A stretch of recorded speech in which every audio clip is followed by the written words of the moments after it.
So thank you again, everyone, for being with us. This morning, I just want to share some ideas that kind of probe a little bit the things in that treatment, the abundant universe that we live in, and our role in it, and our place in it, and our oneness with it.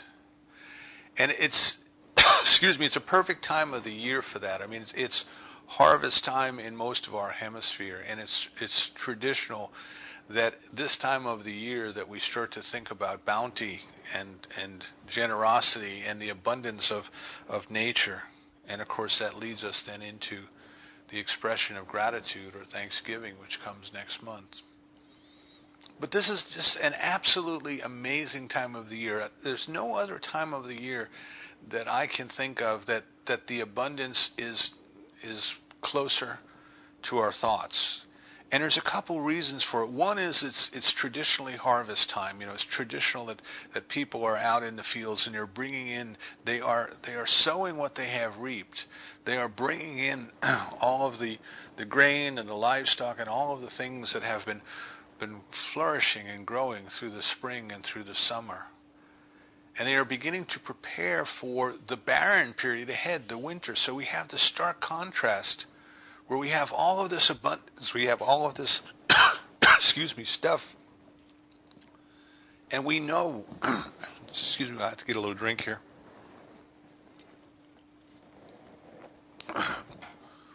We know that in just a few months' time, everything is going to be barren. So that awareness is there. You know, we know it, we feel it. The air has got a chill in it. It's coming, and we know it. And yet we know that shortly there will be nothing in the fields, and now there's everything in the fields. So we have that. We have all of the produce and all of the products of the field that we have to prepare, we have to put up, we have to preserve, or we have to sell, or we have to, if you still do any home canning, you know, you have to get your jars out, and you have to sterilize them, and you have to put up the vegetables so that they'll last through the winter. You have to put them in your jars. So we have that abundance and that awareness right there in front of us.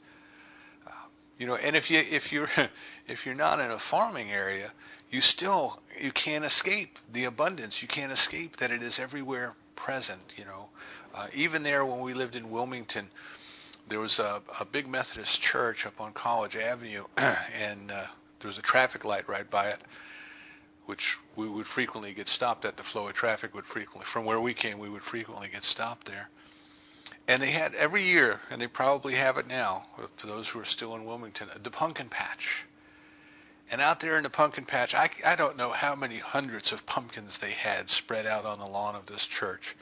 But they did it every year. It was a fundraiser of some sort. So people from all over would come, and they would take their little ones there, and they would go and they would pick out their pumpkin. And the kids were just absolutely adorable to watch them as they would run through the pumpkin patch, and they would run from one pumpkin to another pumpkin to another pumpkin, just absolutely looking for the one that was perfect for whatever their idea of perfect pumpkins were. And some of the little ones would get down on the ground and they would try to put their arms around a pumpkin that they couldn't even reach around. It was so big and they were so little, you know. And they were trying to get their arms around it and pick this thing up. And they were looking up at their parents and their grandparents, and they were smiling and they were shaking their heads. And this is it. This is the one, you know. And they were celebrating that abundance. They were part of it. They were enjoying it, you know. They were there and they knew that they belonged there. And they were having fun with it, and they were joyful. And you see that. You can see that in the cities. If you have any trees in your yard, you can see it every time you open the door. With the abundance of leaves that are just falling on the ground. And what's amazing about them is all summer long, even though they were there on the trees, we hardly noticed them. They were just a big blur of green, as everything was just covered with vegetation. And all of this abundance of color that we're seeing, you know, the reds and the golds and the oranges, it was all there. We're told it was all there, but it was covered up by the green. Now as the trees are getting ready to prepare themselves for the next cycle of life, the green is going away and the colors that were there are making themselves visible.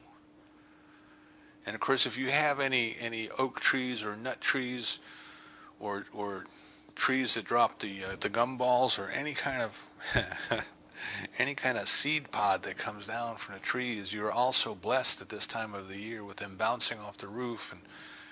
And here if you walk out to the driveway, you're likely to go rolling on a little layer of little round things that have fallen off the trees. So the abundance is everywhere. And I think there's something innate in human nature that recognizes this, because there's celebrations, there's harvest celebrations all over the world. There's something within the human soul that just feels its connection to life at this time of the year, and it wants to celebrate. If you study any mythology, if you read like The Golden Bough, for example, a great book on mythology. You probably have to go to a library now and get it. I'm sure it's long out of print. It was almost like an encyclopedia of the evolution of mythology. But the author is explaining how the actual myths, the ritual, as Joseph Campbell would say, a ritual is the reenactment of a myth. But the actual myths, and by a myth I don't mean something that's a fairy tale, a made-up false story, as obvious as like Little Red Riding Hood or something like that, which it does have its place, if you will, as a teaching story. I'm talking about the religious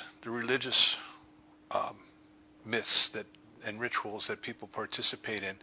If you look at the different rituals across the world, they tend to be kind of pointing to the same ideas, but in different ways. Joseph Campbell said that what happens is there's a few key ideas that are trying to express universal truths.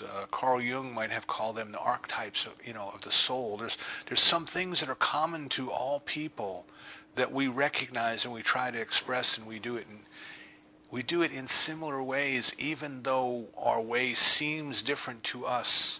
To someone who's a distant observer, they're quite the same. So one example, in the first chapter of the beginning of The Golden Bough, the author was talking about, this was in Europe, I think in Italy, but in Europe somewhere, that thousands of years ago, before Christianity, but thousands of years ago, when they had their native religion and they had their native priests in the area, if there was a drought, what the priests would do is they would go and they would cut a bough, a tree branch. They would cut a bough off of the tree, and then they would have a religious ritual. They would have a procession, and the people in the town would walk down to the river, and the holy man would take the tree and the tree branch and would stick it in the river, and they would say prayers in whatever way was their custom. And then they would have a procession back to town, and they would take that tree branch, and they would take it back to town, and they would kind of put it in the water fountain in town. They had the big open plaza with the water fountain where the animals could come up and drink and those sorts of things. Now, modern day scholars looking back at that, they try to analyze it, and quite frankly, I don't think they know. I don't think that you can look back 2,000 years ago and say, well, this is what the people that lived at the time, this is what they were thinking. So I'm always skeptical when scholars tell us what somebody's intention was. I don't think we know necessarily what that was. But what they'll tell us is well, these people were trying to show the gods what they wanted to have happen, that they wanted the gods to bring more water to the fountain in a town, and this is their way that they did it. I don't know if that interpretation is exactly correct, but my point is that they were trying to express, they were going through that had something to do with their connection, the connection of their religious idea, the priest representing the religious idea, and their source of water. And then thousands of years later, the religions in the area had changed over several times, of course, and the Christianity came in. And in modern times, and of course this author was writing about 100 years ago, so for him modern times was maybe the late 1800s. But in modern times, when there's a drought, the Catholic priest would come out of the church, dressed in all of his priestly robes, and was carrying a wooden staff with a cross on top of it, a little golden cross or gold-like metal cross that was attached to the top of the staff. They kind of mounted on the top. And they would have a procession, and they would go down to the river, and the priest would stick the staff in the river, and everybody would chant prayers and sing hymns, and then they would go back to town, and they would place the staff with the crucifix on top of it in the middle of town. And what we're told is, what they were doing was they were invoking God, to bring rain, and they were recognizing their connection between the source of all rain, which was their religious concept of God. So what the author of the Golden Bough is telling us is that if you step back far enough, the two rituals look almost identical. They involve carrying a piece of wood down a river, dunking it in the river, and then bringing it back to town. To the people who were involved, they would probably tell you, well, they're very much different because, well, one was Christian and the other one was not, or one was our way and the other one was not our way. Whichever group you're talking to would probably think it was their way, and it had a very special significance to them. It had a very special value or meaning to them. And what Joseph Campbell tells us about mythology is the mythologies that we believe to be true hold our innermost values. And the mythologies that we don't believe in, we recognize instantly, excuse me, as being a teaching story, as being a myth, so to speak. Not necessarily, again, that myths are a bad thing. In modern usage, in the 20th and 21st century, a myth has come to mean a lie, and that's not at all what I'm talking about. I'm talking about a myth as being a structured teaching story, a metaphor that conveys a very, very important lesson. So my point is that there are people of all times and all places who try to express some very fundamental concepts, like their relationship between the higher power, whatever their higher power of God might be, and their very source of living here on earth, the water. There's something innate within the people that wants to express that. And when we get to harvest time, I believe that there is something innate within the people that wishes to celebrate, that wishes to recognize the abundance and partake of the abundance. And like the little children running to put their arms around the biggest pumpkin they can get a hold of, we want to be in it. We want to feel that we are part of it. So we look at that and we say, well, that's wonderful. We can go to the beach on a starry night, or we can go to an open field someplace away from the city lights, and we can sit up and we can watch. And the longer that you stare at the summer night, or winter is even better because the sky is clear, but the longer that you stare at the night, the more stars you start to see. At first there's a lot, and then there's like more than a lot, and then there's way more than a lot, and then it's just like mind-boggling how many stars there are. And as you watch, every once in a while, you'll catch a shooting star kind of moving across the backdrop. And even though the scale is such that the human mind cannot possibly comprehend what it's looking at, there's nothing for us to relate to, I mean, we think we put 200,000 miles on a car. That's a lot, and that's not even the distance to the moon.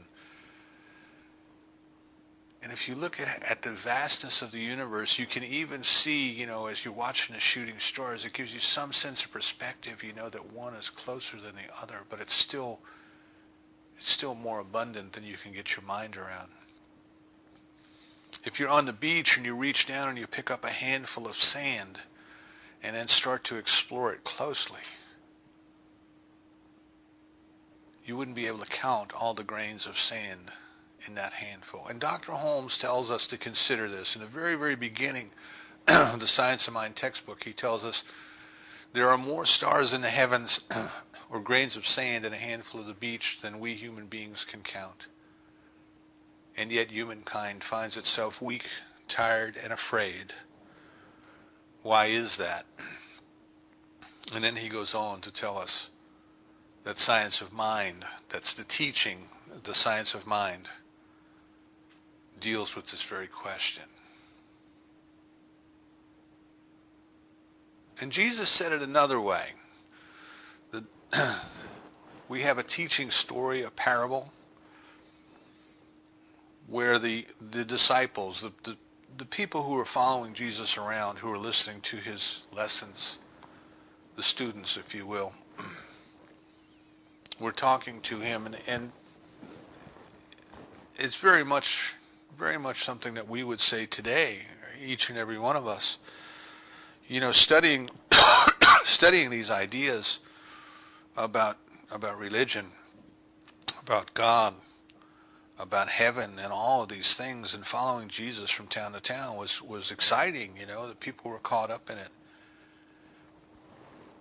But they were practical people. They were working class folks. They had fishing boats, and they had boats to repair and paint, and they had nets to mend, and they had to get ready for the next fishing season, and they had families to feed, and they had practical matters that they had to take care of.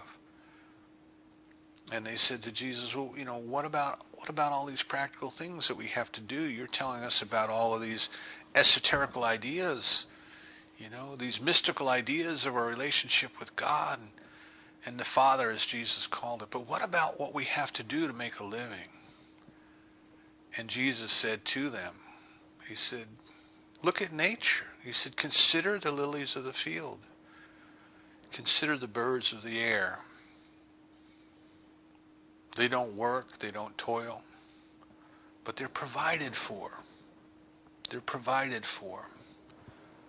How much more so do you think you will be provided for? You human beings will be provided for. If the Heavenly Father, Spirit, the Divine, God, whatever we choose to call it, provides for these, how much more so will the Divine provide for you? And I think that the two men, Dr. Holmes and Jesus, were trying to tell us the same thing in different ways for a different audience in a different time. They were trying to tell us the same thing. The universe is an abundant universe. The divine creates out of itself. So the very nature of God is its own abundance. Infinity, omnipotence, omniscience, omnipresence. But when it creates out of itself. The unformed energy of the universe takes form. It becomes stars, it becomes planets, it becomes plants and animals, it becomes human bodies. And what is the intelligence that animates these different expressions of life? But it must be some part of the intelligence of the very divine itself. So there is a connectedness, there is a unity, there is a oneness in all things. Now what is it that causes the unformed energy of the universe to take form? You know, I was watching a show on YouTube not too long ago about Big Bang Theory, not the comedy show, but you know, the scientific theory. And the scientist was saying, he says, you know, we have no way of knowing what occurred at the moment of the Big Bang or before the Big Bang, because whatever was occurring there is completely outside our way of understanding and our way of thinking and our way of measuring. He says we can speculate that there was a Big Bang, but we have no idea what started it, what kicked the can, what got this whole thing moving. And it's a good question, what gets the whole thing moving? And in terms of spirituality, in terms of our way of thinking of this, and our connection to the divine, our connection to the people who would take the bow down to the river, or the people who would take the staff with the cross on it down to the river. We are all trying to look at and understand the same thing. What is our connection to that which has created all of this out of nothing and provides for the lilies of the field? Excuse me again. And the birds of the air. And ultimately for us.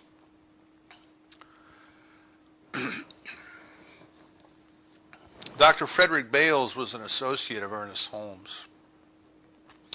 And he wrote several good books on the basic teachings of science of mind. And in one of them, I can't remember exactly which one it was. I believe it was Your Mind Can Heal You. He relates the story of a businessman who came to him, and the businessman was suffering from a condition of nerves, I believe he called it. He was nervous. He was anxious. And the man was very successful in all that he did. He was a successful businessman. He had lots of money and all those things, but he was always worried. He was always nervous, you know. And Dr. Bale said to him, he said, "Can you tell me any time in your life where you feel peace, you sense peace, you sense tranquility?" And of course they were in California, lived right on the Pacific Ocean, and the man said, "Yes, Dr. Bales, when I see the sunset, when I see that sunset over the Pacific Ocean, that moment when the sun goes down and the bottom of the sun just touches the ocean, just touches the horizon, I feel something then. I feel power, I feel poise, I feel tranquility. I feel it in the sunset." Excuse me, I have to take another sip from my throat here.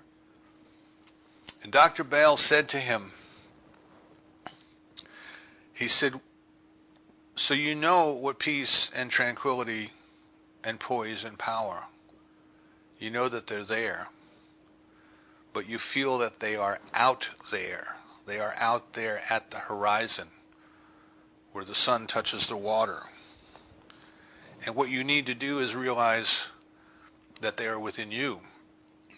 They are not just out there, but they are within you because they are everywhere, because they are part of the divine nature. And what you have to do is learn how to relate, how to realize, how to accept that which already is. Because if it were not already within you, you could not possibly see it out there. You cannot see anything out there that you don't already recognize within yourself. We human beings look at something and we call it beautiful. But this very sense of beauty is something that is already within us. If we had no sense of beauty, we would not find anything that's beautiful in the world. We wouldn't recognize it. It wouldn't be there. It would be like wearing a pair of eyeglasses that made you colorblind and going through a beautiful garden. You just simply couldn't see the colors. They wouldn't be there for you. The beauty wouldn't be there. The peace wouldn't be there. And if we could look out in the universe and we can see the abundance that is there, what that tells us is that there is already something within us that understands the abundance. So we can listen to the words and we can think about the words and we could say, "Oh, yeah, sure. So there's lots of stars in heaven and there's lots of grains of sand on the beach and there's lots of fish in the ocean and birds in the air. But how does that help me to pay my bills? How does that help me to paint my boat and mend my nets and put food on the table for my family?" I'm talking about practical things here. And you're talking about esoterical things like the stars in the heavens. And think about what the two men said. Dr. Holmes said the study of the science of mind, the study of the teaching as he taught it, the study of the ideas, the philosophy in his books, dealt with the subject. And Jesus said to the disciples, "Seek ye first the kingdom, and all of that will be added to you." Seek ye first the kingdom.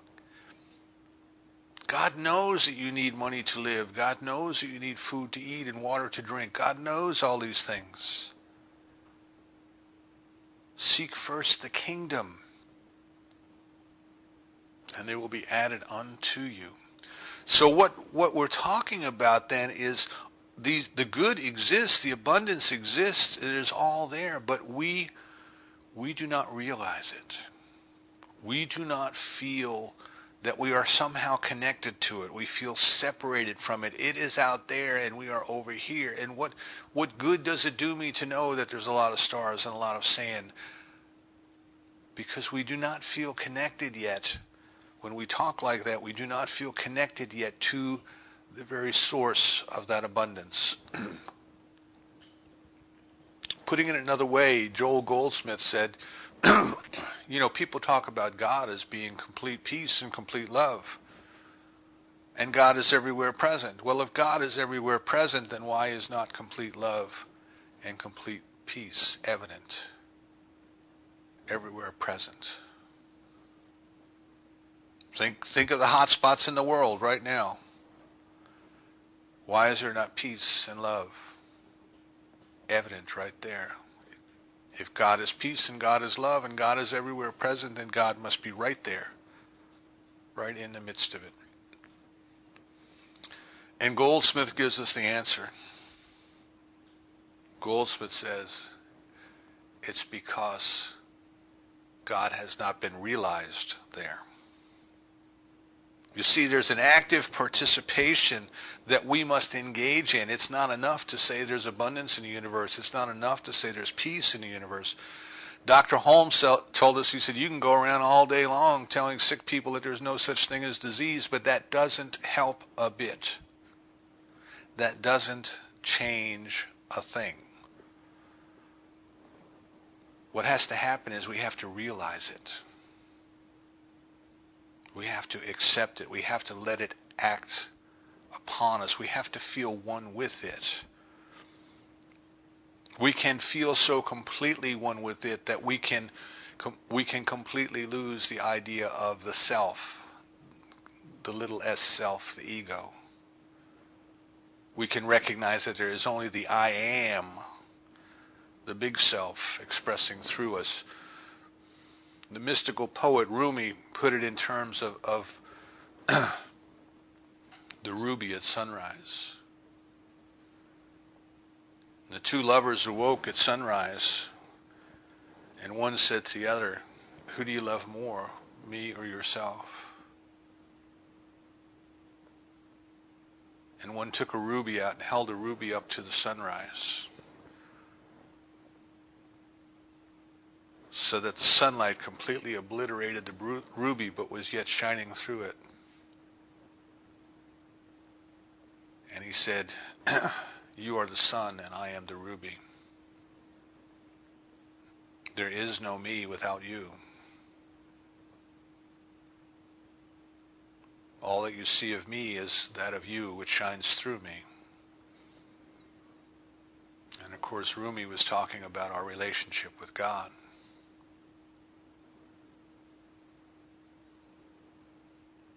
So what we come to understand then is that we live in an abundant universe. There are more stars in the heavens than we can count, more grains of sand, more everything. But if we suffer from any sort of lack or limitation in our lives, or if our world suffers from any sort of lack or limitation,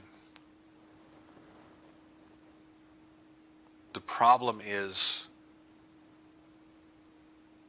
that we have not realized our connection with the divine. We do not feel one with it. We have not found a way to allow it to do its work through us. And we say then, well, How can I do that? Well, Ernest Holmes said, study and practice the teaching of the science of mind. And Jesus said, seek first the kingdom. And we have to say, well, what is the kingdom? And are somehow these two men talking about the same thing? Or are they talking about different things? And now the kingdom, in traditional ways of understanding the kingdom, at least where I grew up, the world I grew up in, the kingdom was considered to be heaven. You know, it was considered to be a far, far away place where when you die, you and the people who think like you go there, and everybody else goes to hell. And that was the concept of the kingdom. It was again separated from us. It was detached from us. You see, it was out there, and we are over here. And what we were trying to do is we were trying to just slide by life the best we could, so that someday we might enter the kingdom. And that's not at all what I believe Jesus was talking about. I believe he was talking about experiencing the very presence of God. Experiencing this unity of God, experience this love of God. And in the Gospel of Thomas, the author has Jesus saying the kingdom is already here, everywhere present, but men just don't see it. Men just don't see it. Remember I said you can be colorblind in the garden and you won't see the colors because there's not that within you yet which recognizes it out there, but the kingdom is everywhere present, and men do not see it because they have not realized it within themselves yet. And Dr. Holmes tells us when we start to read the teachings in the science of mind, the first 4 chapters, the thing itself, the way it works, what it does, and how to use it, he is talking entirely about a concept of God and our relationship with God as an expression of it. That the divine presence is already here within us. And what this whole teaching that we go through in reading and studying and taking classes and listening to talks, what we are trying to do, and through our spiritual practice, what we are trying to do is to deepen our actual experience of our relationship with the divine, to feel that within us which is closer than our hands and feet, which is nearer than our breath. To bring ourselves to the point that Rumi was talking about, where there is no more me,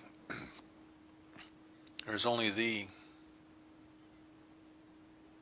shining through, shining as, expressing life.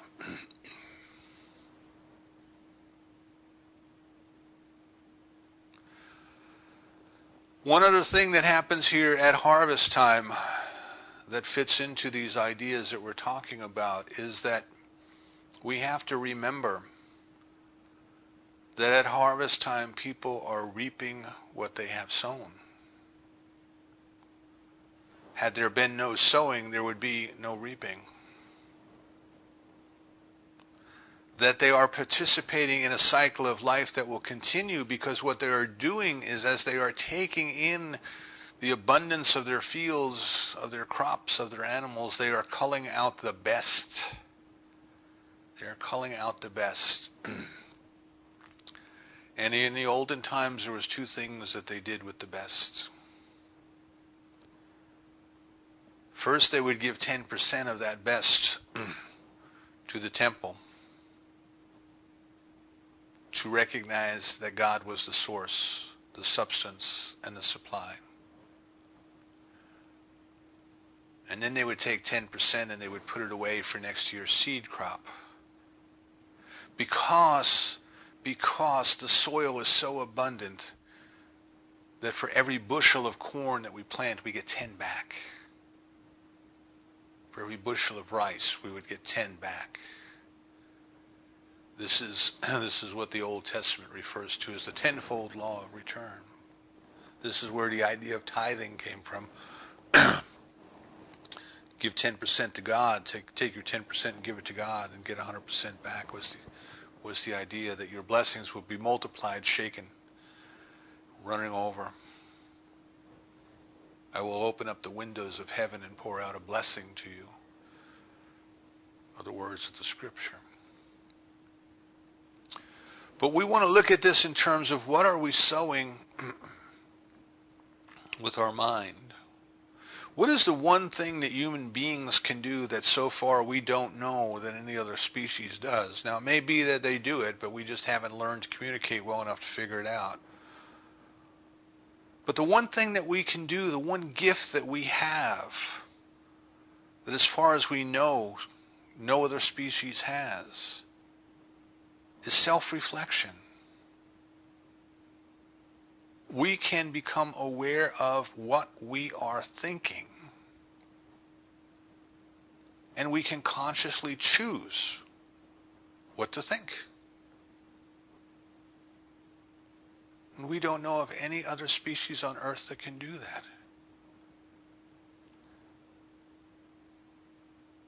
We can think about what we are thinking about, and we can choose to change our thoughts. And while that is the one unique gift that we have, that is probably the one thing that we do least as human beings in our lives. We react and we respond. And we get caught up in the drama of the day. But how much time do we actually spend reflecting upon what we are thinking and what we are sowing? So we want to go back then, and we want to think about what is it that moved upon the face of the waters, is the way Genesis tells us. But in the beginning there was nothing. There was this unformed stuff, and something caused this unformed stuff to take form. Something caused it to become stars and galaxies and universes and planets and plants and animals. Something caused that. Something made that happen. What kicked the can, as the physicists might say? What kicked the can to get this all started? And we believe it was thought. The Word of God. Thought. Genesis tells us in the beginning there was chaos, and God spoke and said, "Let there be." And there was. Now, of course, God doesn't have arms and legs and vocal cords like human beings do. So this speaking was a movement of consciousness, a change in consciousness, a direct idea, a declaration, a command, if you will. Let it be. But what was God speaking to? There's nothing else but God. But there is some part of the divine that acts as a receiver and a doer of the word. We call it the law of mind. Traditional theology called it the Holy Spirit, the doer of the word. So when the divine, that part that has will and volition and decides and chooses and says, "I will have stars and planets and plants and animals of every kind," then that which we would call the law of mind, the doer of the word, accepts that as a command and makes it so. If you're a fan of the old Star Trek series, I love when Patrick Stewart would say, "Make it so, number one, make it so."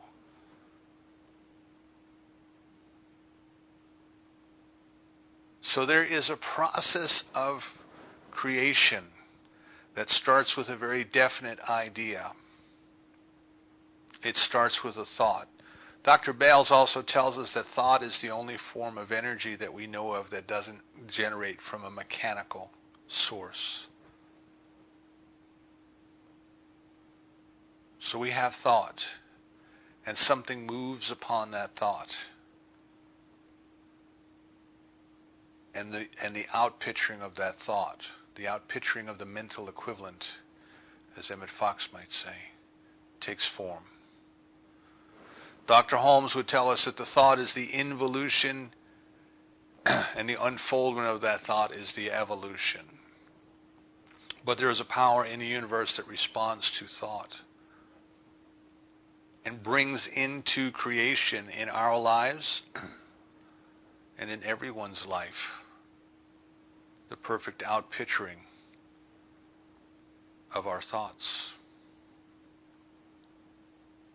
So if we wish to feel our connection to the abundance that already is, and if we wish to experience that abundance in our life, if we wish to feel our connection to the divine presence, so that it is so real to us that what our needs are, what our wants are, if you will, are taken care of without thought. Take no thought, right? Without thought. Take no thought of these things. Think of the birds in the air and the lilies in the field. Take no thought. It is the Father's good pleasure to give you the keys, the kingdom. The gifts have already been given. And in many other ways we are told this through scriptures.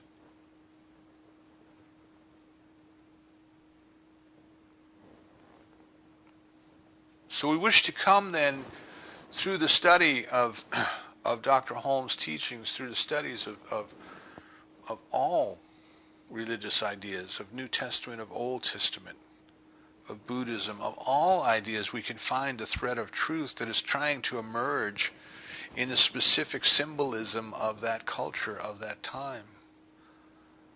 The idea of our connection to God.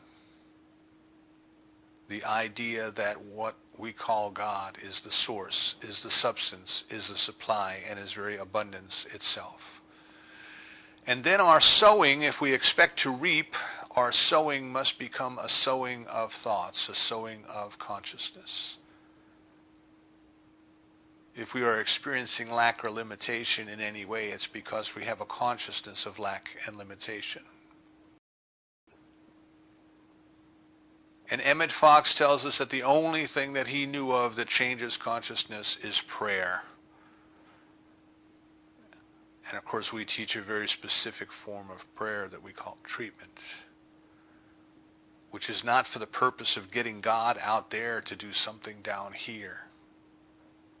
It is for the purpose of changing in consciousness and setting into motion that immutable law that responds to us according to our belief, so that it will continue to produce whatever change or changes as needs must be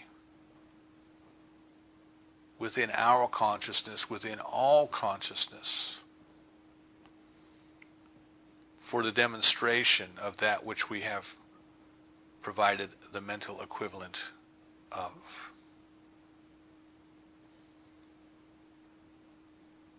So a couple things that we can do. First is to be mindful.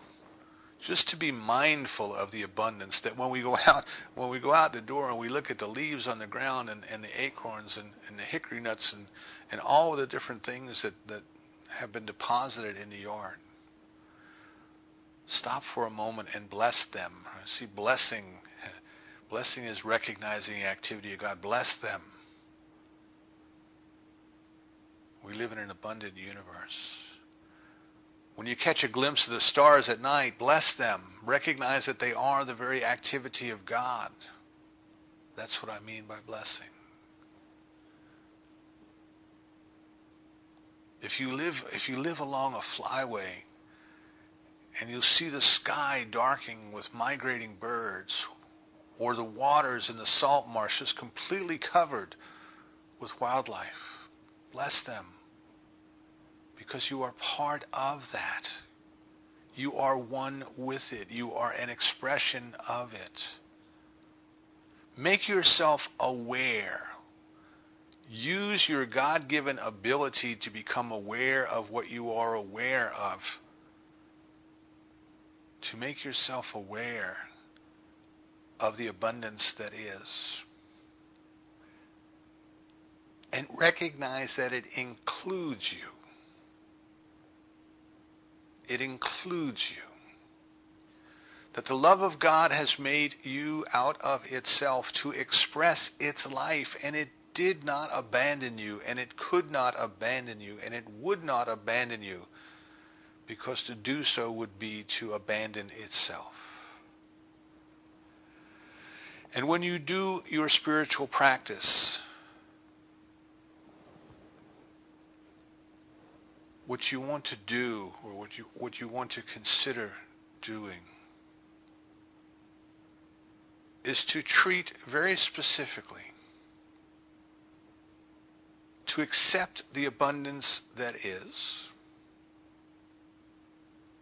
to accept your place in the universe,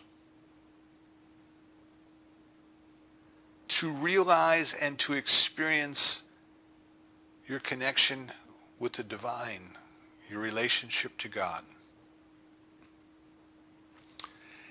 And command, if you will, declare, order every and any idea in consciousness that is not in harmony with the truth of the abundance of God, and the abundance of God expressing itself in, as, and through you. Those ideas are gone.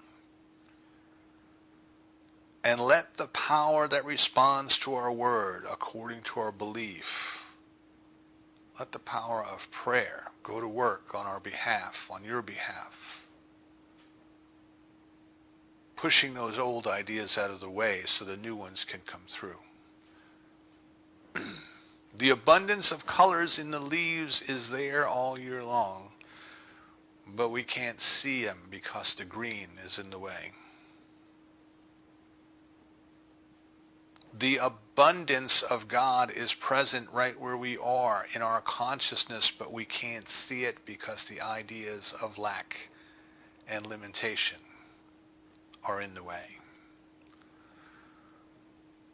Let the power of affirmative prayer push those ideas out of the way so the abundance that comes from realizing our connection with the divine comes through. Seek first the kingdom to recognize our relationship with God. Seek first to experience the love and the presence of God in ourselves and in all persons and in all things. And let that come through, and everything else will be taken care of. The abundance of love, the abundance of peace, the abundance of the experience of God is the abundance that we truly wish to seek. Stuff comes later. So I invite you this week, if you have a copy of the textbook or you want to go online and try to find, if somebody's put one online, try to find Dr. Holmes' chapter, Man Reenacts the Nature of the Universe, where he talks about the macrocosm and the microcosm. Take time to just be in awe at the abundance of God's nature. Consider the lilies of the field. Consider the birds of the air. Consider the fishes of the sea and the stars in the heavens. And consider yourself, that you are an integral, vital part of this creation. You are not standing separated from it. You could not see it if it was not already a part of you. All of the good that you see out there is already within.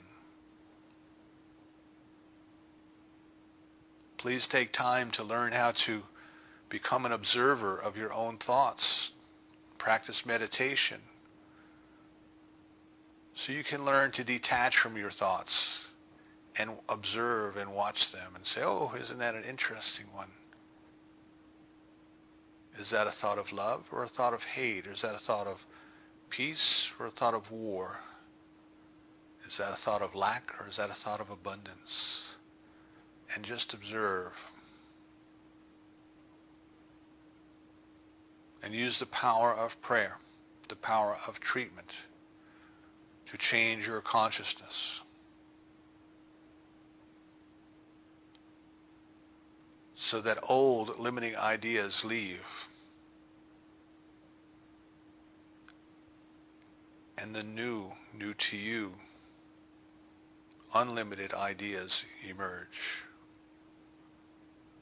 Expect to see the results in your meditation. As you observe your thoughts, you will notice they change. Expect to see the results in your life. See, when the disciples said to Jesus, they said, I don't know what to do about this. These esoteric ideas about religion are fascinating, but what practical value do they have? Jesus said to them, you don't get it. Everything is esoteric. Everything is spiritual. Everything is the invisible coming into the form of the visible temporarily for a specific purpose, and then going back into the invisible. You think of money as being real, and money is only an idea taking form. Seek first the kingdom, where you recognize that everything is an idea, and everything is a divine idea. And the divine has more than enough energy to take whatever form it must take in order to produce whatever needs must be. And if it knows how to provide for the birds in the air and the lilies of the field, how much more so can it provide for you, because you can consciously choose to cooperate, to participate, to accept your purpose in life, your role, which is to become a greater expression of God's love, a greater expression of God's peace. In the human world, we spend an inordinate amount of time worrying about stuff. How much is stuff going to cost? Where is the money going to come from? What happens if they raise the taxes? All those things.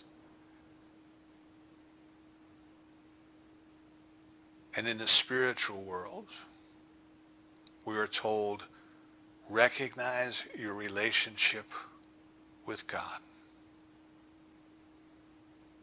Make that your number one priority.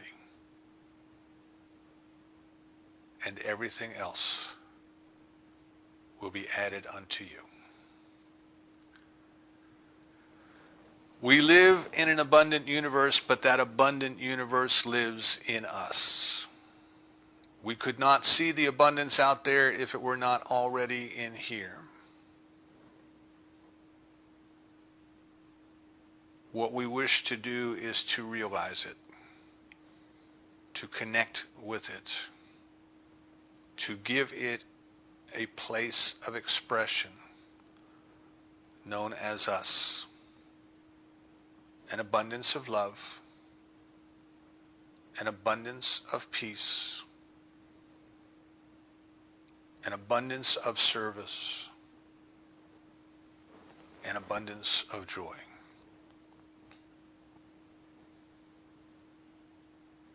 The love of God has made each and every one of us out of itself as its instruments of self-expression, of love, of peace, and of abundance. It's time for us to accept. And so it is. All righty.